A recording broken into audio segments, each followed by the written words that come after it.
بسم الله الرحمن الرحيم يا صاحبي السجن أما أحدكما فيسقي ربه خمرا وأما الآخر فيصلب فتأكل الطير من رأسه قضي الأمر الذي فيه تستفتيان وقال للذي ظن أنه ناج منهما اذكرني عند ربك فأنساه الشيطان ذكر ربه فلبث في السجن بضع سنين وقال الملك إني أرى 7 بقرات سمان يأكلهن 7 عجاف و7 سنبلات خضر وأخر يابسات يا أيها الملأ أفتوني في رؤياي إن كنتم للرؤيا تعبرون قالوا أضغاث أحلام وما نحن بتأويل الأحلام بعالمين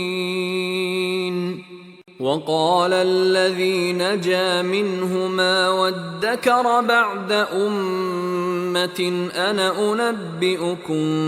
بتأويله فأرسلون يوسف أيها الصديق أفتنا في 7 بقرات سمان يأكلهن 7 عجاف و7 سنبلات خضر وأخر يابسات لعلي أرجع إلى الناس لعلهم يعلمون قال تزرعون 7 سنين دأبا فما حصدتم فذروه في سنبله إلا قليلا مما تأكلون ثم يأتي من بعد ذلك 7 شداد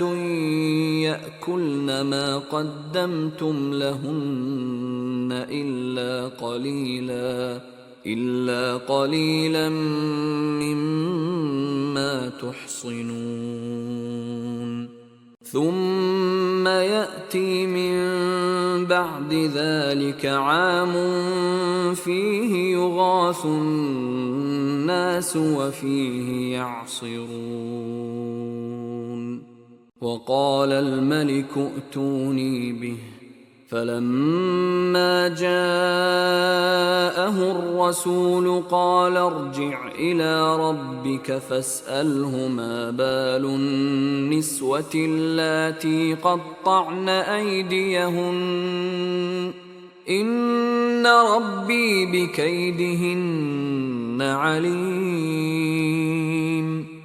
قال ما خطبكن إذ راوتن يوسف عن نفسه قلن حاش لله ما علمنا عليه من سوء قالت امرأة العزيز الآن حصحص الحق أنا راودته عن نفسه وإنه لمن الصادقين ذلك ليعلم أني لم أخنه بالغيب وأن الله لا يهدي كيد الخائنين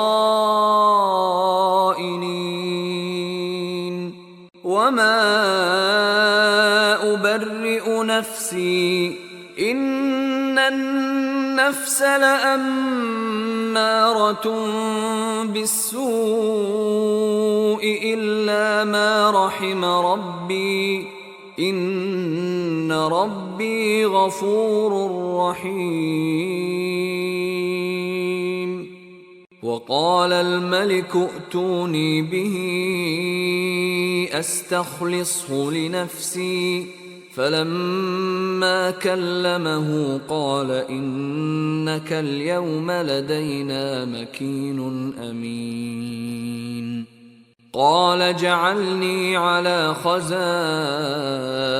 الأرض إني حفيظ عليم. وكذلك مكنا ليوسف في الأرض يتبوأ منها حيث يشاء نصيب برحمتنا من نشاء ولا نضيع أجر المحسنين. ولأجر الآخرة خير للذين آمنوا وكانوا يتقون.